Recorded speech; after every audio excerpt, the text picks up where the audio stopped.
Hello, Renegade marketers. If this is your first time listening, welcome. And if you're a regular listener, welcome back. Before I present today's episode, I am beyond thrilled to announce that our second in-person CMO Super Huddle is happening November 6th and 7th, 2025 in Palo Alto.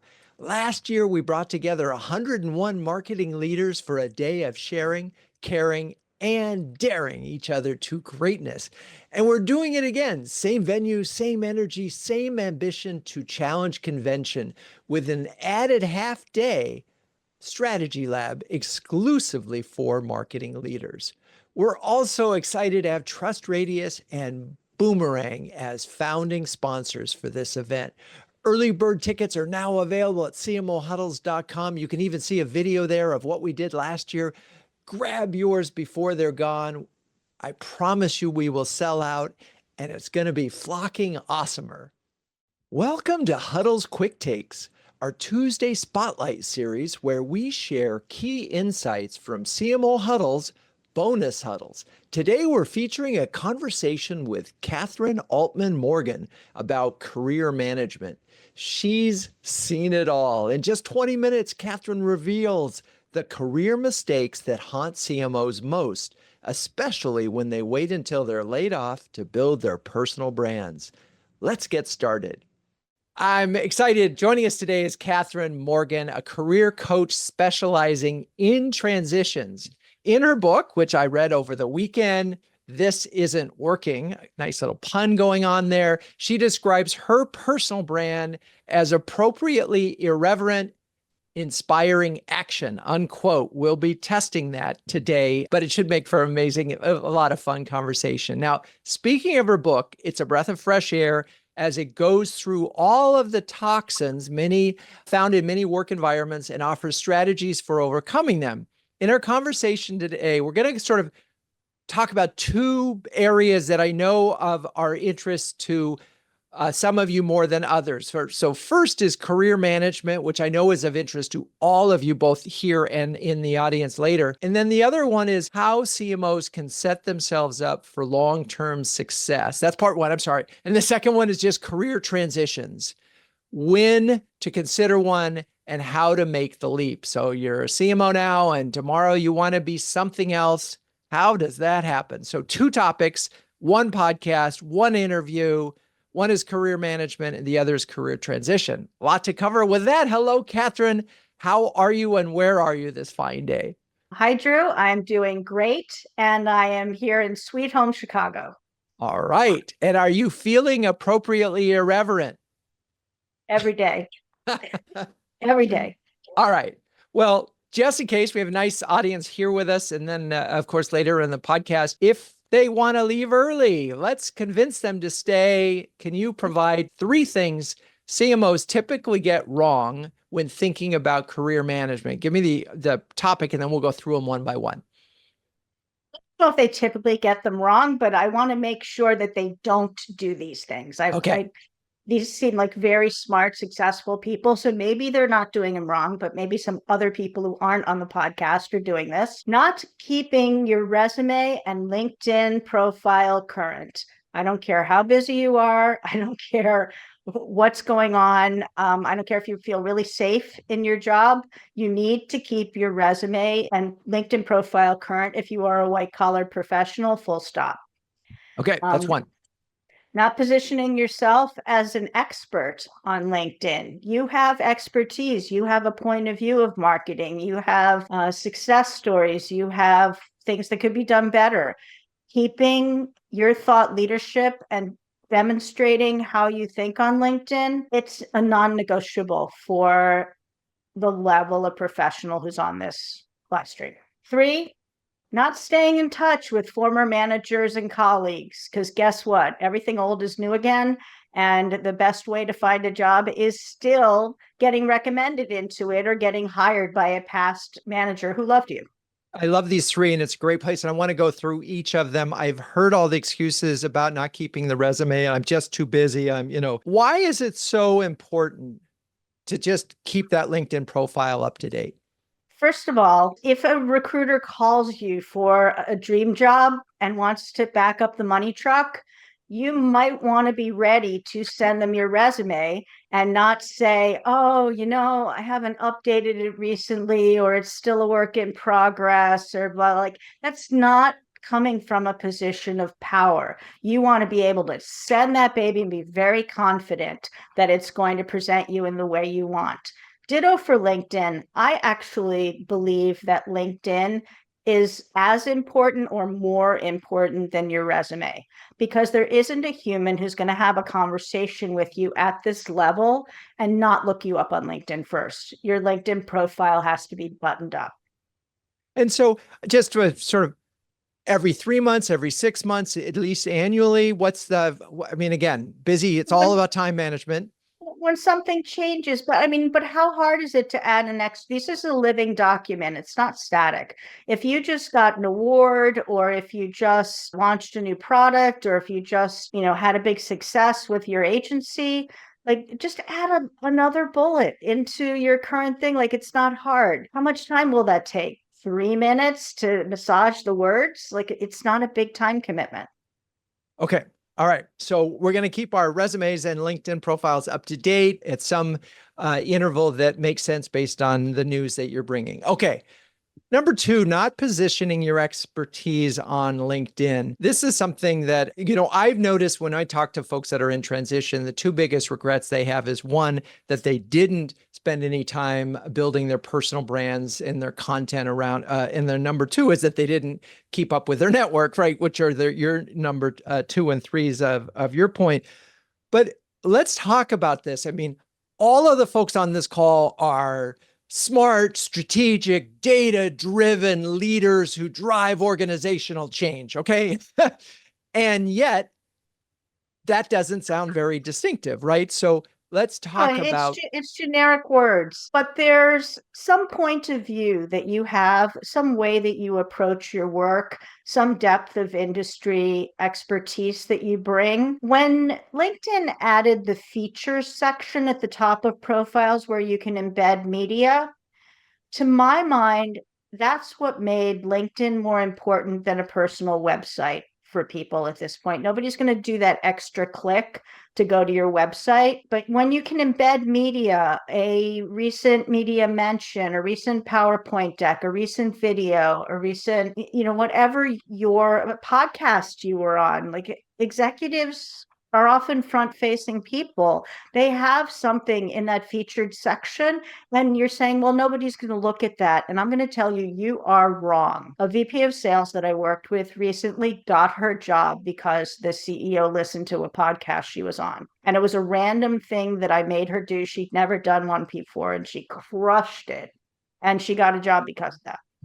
Amazing. Wait, that's kind of like marketing. You're out there, you're getting exposure. Marketing works, but you have to apply it yourself. I want to go back to this notion of the personal website, because I get that question a lot. So LinkedIn essentially is the surrogate personal website, and your advice to the CMOs here is, if you want to do it and you enjoy it and you have the money and the time, have at it.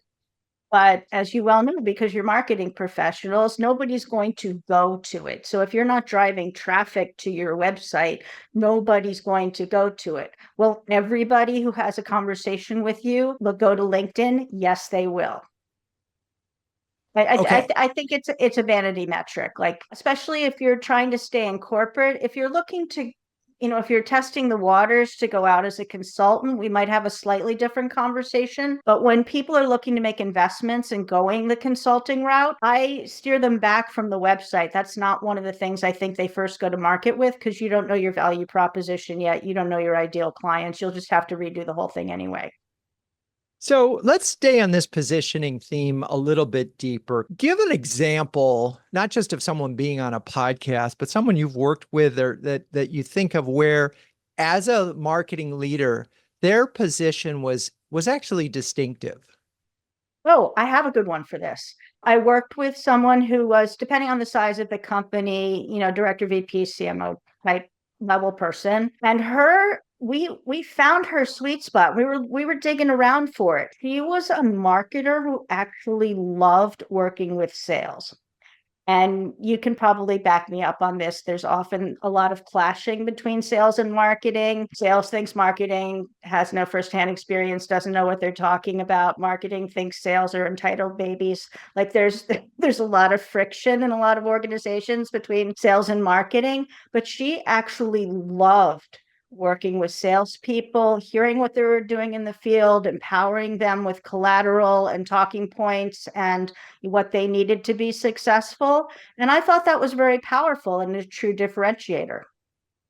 It is a place that you can go deep on. And that's the key thing. I mean, I actually know a number of CMOs in our community that are really into that, but not all of them go deep there. So when we talk about that positioning and so forth, at the moment, I feel like we should just talk about headlines on LinkedIn, because I look at a lot of headlines on LinkedIn of CMOs and they all say the same thing. So Data driven marketing expert boosting profits for leading brands. right. I struggle with that because the response is, well, someone said, those are all the keywords that are being searched. And I struggle with it because, it's a generic statement and you're not generic people. So what's this fine line? And should we even be thinking about searchability in the headline versus differentiation? Oh, yes. Oh, yes, we should. But we have about 200 characters, I think, to do it in. Right. So what I would do, or what I like to do with people, is to come up with, chief marketing officer, you want that in there, right? And then maybe the industries that you specialize in, or your secret sauce around it. You can add some personality into it. There's enough room. Right. But is the most important piece of real estate on the internet is your headline. Like that, if somebody only reads that, they should more or less know who you are and what you do. We've talked about this before in other bonus huddles, but there is a reason why you have to spell out chief marketing officer, because LinkedIn search is not very good. I'm just going to put a thing on it. CMO might come up as chief medical officer. So you really need to put CMO. If you haven't had the title, this comes up, but you've been the leader of marketing. Can you still put chief marketing officer? No, you can put marketing leader, senior marketing executive. Don't lie, folks. Everything is find outable.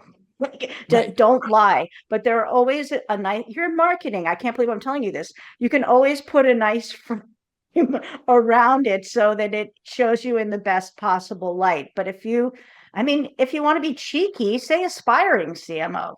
That would be accurate. Right. Aspiring chief marketing officer. Right. So you show up in the search again, not yeah. And CMO. Then you can put in parentheses CMO so that you hit for both. And right. I agree with you, Drew. I think I just tell people computers are stupid. Like, make it easy for them. Right. Okay. So headlines really important. Make sure that there's some element of differentiation. At some point, what your secret sauce is. Okay. I want to go now to the third point, which is not staying in touch with former managers, colleagues. One of the things that I've heard a lot of CMOs say during the interview process is that they are asking for 2 bosses, 2 peers, and 2 direct reports as references anyway.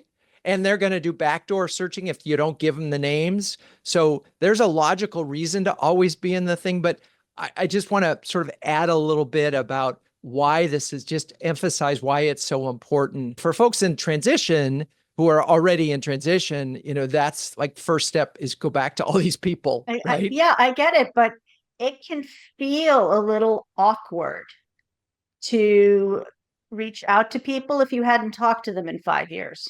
Or maybe you had a very good relationship with them. And, if it has been 5 years and you've just been nose to the grindstone or had some stuff going on in your life and you couldn't keep up, don't let that make you hesitate to reach out to people. Because to date, I have not had anybody get snapped at or a bad response from somebody who they hadn't talked to in 10 years. I had to do this myself to get a client an introduction to somebody. I had to reach out to somebody I hadn't talked to in 10 years. And yeah, it's squishy. You feel like you feel a little Remember squishy, me? but couldn't have been nicer. And that's usually what happens. You may not get a response, but you hit them when they were busy or something. It usually has nothing to do with you. They meant to respond and then they had a fire drill, because that happens. Like, don't take it personally, but you also, the best opportunities, you will likely be referred into by somebody, or you'll need them, as you said, as a reference, Drew. Like, it's very important to keep your references warm, because once again, it's a little squishy reaching out to people. Hi, remember when we worked together 8 years ago? I'm going to be interviewing for this job, and can I use you as a reference? Like, Yeah. Well, I mean, again, the hard part and the unfortunate part is there, so much of people, because it's easy to figure out who you work for and find the connections, they're doing backdoor anyway. So it's just another reason why you have to preemptively reach out to both the, and there may be some people in your background, this came up one time, who aren't fans that you may need to touch base with and revisit. You may have had a wrong impression or you thought you were interested. I want to make one other. Wait. If you were a decent human, there's friction in the office. Once again, not a newsflash, Right. but if you were more or less a decent human, whatever thing you might have felt at the time does tend to heal those things. So don't assume that they remember it that way or that they even care. Mostly, especially after COVID, people are dying to connect. I would assume that the relationship is good unless you hit the flamethrower on the way out. You know that it's really bad. I'm going to touch base on one point. So you talked about reaching out. They might be busy and they might. One little trick that I do, because occasionally I'll reach out to someone that I hadn't talked to in several years, is I blind copy myself on it. I hit the snooze button for exactly 1 week. So it's in my inbox and it reminds me in 1 week, I'm going to reach out to them again. And I do that twice because think about frequency. You need 3x is a lot better than 1x. And, we're all overwhelmed with email. If you have their cell phone number, and I'm interested in your opinion, I often will text, if I have their cell phone number, there's a certain intimacy there. I will text them first because I get 5x the response on text versus phones. What's your thought? I don't have one. I'm going with your idea. I'm a big fan of LinkedIn Messenger, but Another unfortunately, route. a lot of people aren't, because that gives the people the opportunity to say, oh, I hadn't thought of her in a while. What's she doing? Like, they can do a little background on you. From that, the texting thing, yes, if you have their cell phone, that's relationship is at a different level. So sure, reach out and text people. Most people are good with that. Agree. And again, I'm thinking campaign management here. It is not inappropriate to send them an email, send them a message on LinkedIn. Maybe you stagger it by a day and or text them, because at that point in time, they kind of know there's some sense of urgency and they go, okay, I got to do it. We did have one comment. They said they're adding decent human to their LinkedIn profile. I love that. Thank you for that. You'll hear me use that a lot because that is a metric for happiness in the workplace. If you more or less work with decent humans, you're going to have a better work experience. Okay. So, all right, we've covered those things pretty well, that the three, and I think there's a flip side of this, which is I know that a lot of CMOs regret not taking a headhunter's call while they have a job, that they didn't help a former colleague when they had the opportunity. There's a you got to make some deposits in the Goodwill bank while you're going along, right? I mean, that seems obvious, but it doesn't always happen. No, let me dogpile on that. So it's good. Think of it as research. Don't you want to know what's going on in the marketplace? Don't you want to hear who's hiring and how much? Maybe you're grossly underpaid, or maybe there's an opportunity you hadn't considered. And yes, creating goodwill with executive recruiters at your level, that is one good avenue for finding your next job. Or you may be in a place to refer a colleague to a recruiter, which also builds goodwill. Like, you're right, it's a deposit in the karma bank is what I call it. Take interviews. You want to be in your job for 5 years, never had an interview, find yourself on the street, and you're like, oh my God, kill me now. How am I going to do this? Like, keep it current. It's a Right. muscle. So just staying with the recruiters for a moment, we know that maybe 1 in 4 jobs will come that way. The rest are going to be your network. But the thing about the recruiter is if you help, if they place you in another job, you have financial value to you. 2, if you've referred somebody they were able to place, you have financial value. That ensures you will get your phone call return when you need them. And it's as simple as that. That's the formula. Help them now while you have a job. Okay. So taking interviews is a great thought, just to do it, just to stay fresh. Make a friend, by the way, that also builds your network. But if you find out about the job, maybe it's not for you, but maybe you refer a person. And once again, you're building goodwill and extending your network. Like, this is just a win-win. Yeah. Take the interview. I love that idea. And there's so many good things that can come of it. You help build a relationship. You can help those people. It's a very helping notion of, again, karma. That's our Huddle's Quick Take for today with Catherine Morgan. In the full bonus huddle, we also explored overcoming nose to the grindstone syndrome, dealing with toxic work environments, and how to productize yourself. To continue watching right where this episode left off, visit the CMO Huddles Hub on YouTube. We've included a time-stamped link in the episode description that picks up exactly where we're ending now. To get more Catherine Morgan, I highly recommend reading her book, This Isn't Working. There's a lot of good laughs in there and great advice. And follow her on LinkedIn. And if you want to participate in future bonus huddles, visit cmohuddles.com to join our free starter program. I'm Drew Neiser, and we'll be back with another Huddles Quick Take very soon. Renegade Marketers Unite is written and directed by Drew Neiser. Hey, that's me. This show is produced by Melissa Caffrey, Laura Parkin, and Ishar Cuevas. The music is by the amazing Burns Twins, and the intro voiceover is Linda Cornelius. To find the transcripts of all episodes, suggest future guests, and learn more about CMO Huddles or my CMO coaching service, please visit renegademarketing.com. I'm your host, Drew Neiser. Until next time, keep those Renegade marketing caps on and strong.